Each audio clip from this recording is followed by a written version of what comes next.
The moon appears, hearts fill with joy. আর শুরু হয় ঈদের আনন্দ.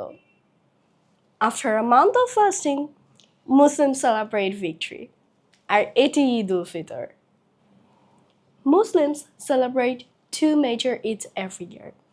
একটি Eid উল-ফিতর and the other one is Eid উল-আযহা, যাকে কোরবানির ঈদ বলা হয়. But do you know the story behind Eid উল-ফিতর? কেন এই দিনের গুরুত্ব এত? Well, Eid al-Fitr is one of the most important Islamic festivals. এটি রমজান মাসের শেষে উদযাপিত হয়. This celebration started in the time of Prophet Muhammad. নবী মুহাম্মদ সাল্লাল্লাহু আলাইহি সাল্লাম মদিনায় এসে এটি প্রবর্তন করেন.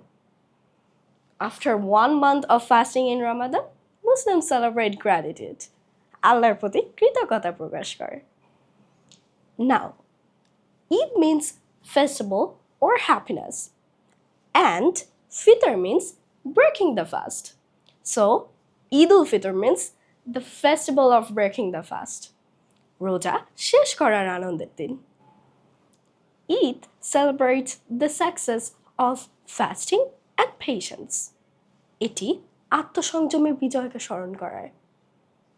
Before Eid prayer, Muslims give Zakatul Fitr, যাতে দরিদ্ররাও আনন্দে ঈদ উপভোগ করতে পারে.